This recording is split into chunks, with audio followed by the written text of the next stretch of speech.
En materia de elecciones, de liderazgos políticos, de conflictos, estamos en el mundo compartiendo tendencias, el péndulo que va de la izquierda a la derecha, que tiene la característica de las pugnas entre los congresos y el ejecutivo, el titular del ejecutivo, o por el contrario, congresos pues que están dominados por una sola fuerza.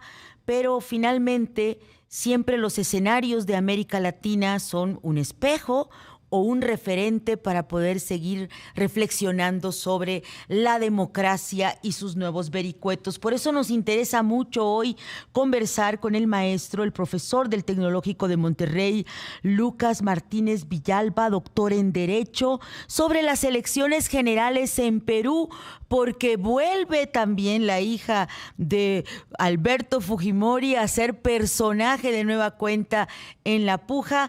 ¿Y de qué estamos hablando cuando podemos ya estar en la cuenta regresiva de la cita con las urnas de los peruanos? Lucas Martínez Villalba, bienvenido al programa.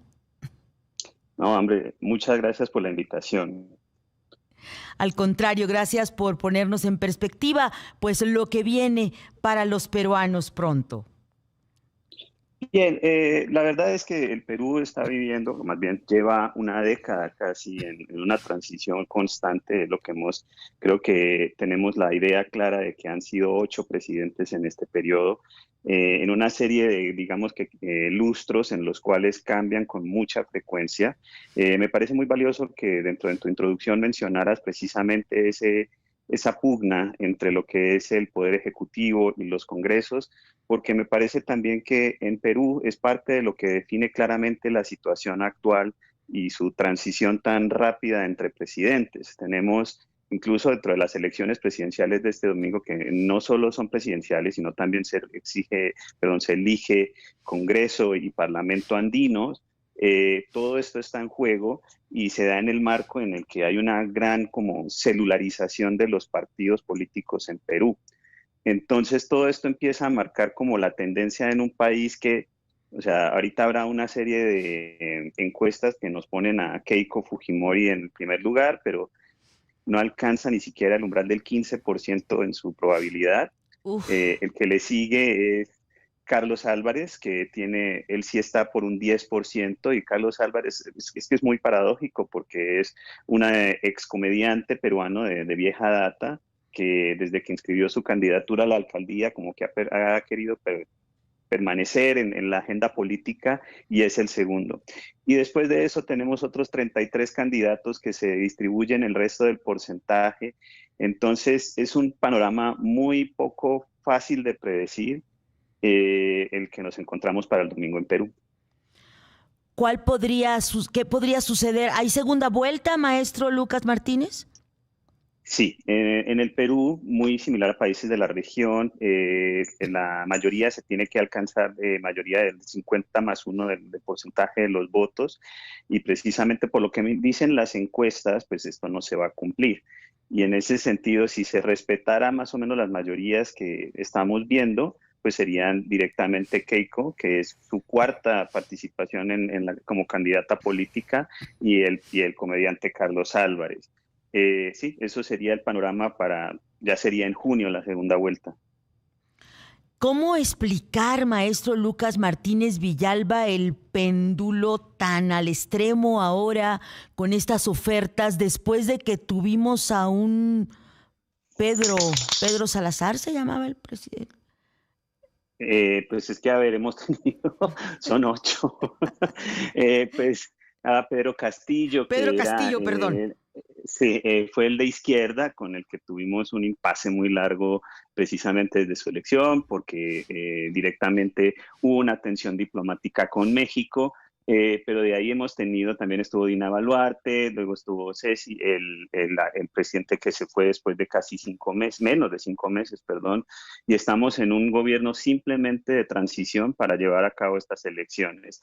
¿Qué se puede esperar? A ver, de nuevo, esta definición del péndulo no es ya, o sea, puede sonar un poco repetitiva, pero es una certeza. Lo vimos en Argentina, lo vimos en Chile muy recientemente, y pues por lo menos en la plataforma que presenta Keiko Fujimori también sería un viraje a ese conservadurismo de derecha y francamente sí creo que es lo más probable que vayamos hacia allá y es precisamente un desencanto, pues como respondiendo a una posibilidad que tuvo la izquierda latinoamericana de cara a los últimos 15, 20 años, en cuanto a que sus promesas pues no alcanzaron fruto.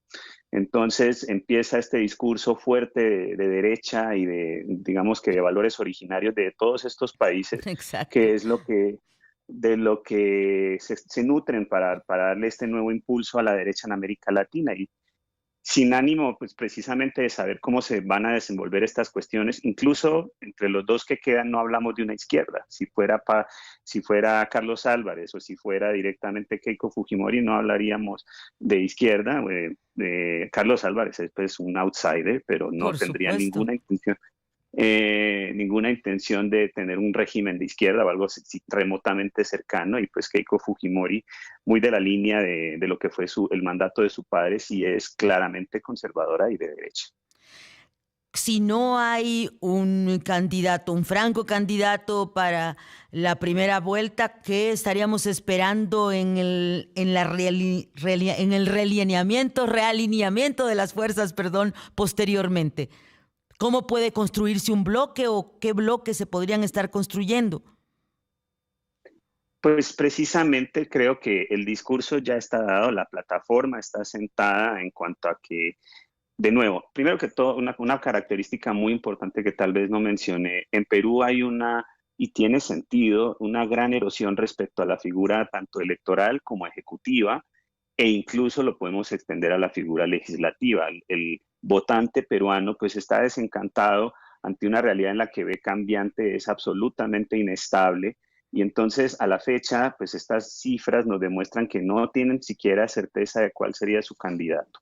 Entonces, de cara a lo que pase el domingo, muy probablemente ambos de los dos candidatos que pasen a segunda vuelta tratarán de establecer alianzas con sus bases, y más allá, que esto es lo más importante que se tiene que respetar o considerar en el Perú, es que van a tratar de establecer alianzas dentro del Congreso, ahora sí con un Congreso elegido. Y Ujú. precisamente con tanta proliferación de partidos que hay, que eso se espera en Perú, que haya una gran participación, se tratará de construir una especie de coalición que no necesariamente responda a un tinte político de derecha. O sea, sí va a haber una tendencia hacia un lado o el otro, pero buscarán esa coalición, ese consenso de cara a que en la segunda vuelta precisamente uno de los dos pues se lleve una mayoría estable y definitiva.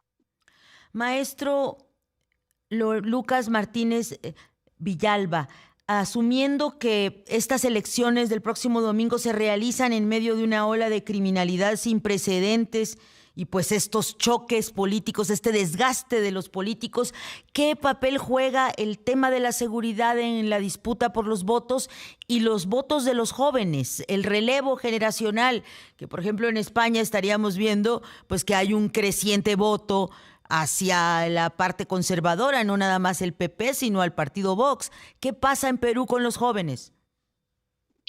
Bueno, en esas dos preguntas que me haces, empecemos por la de los jóvenes. Ellos son los principalmente afectados por esta falta de interés en la elección.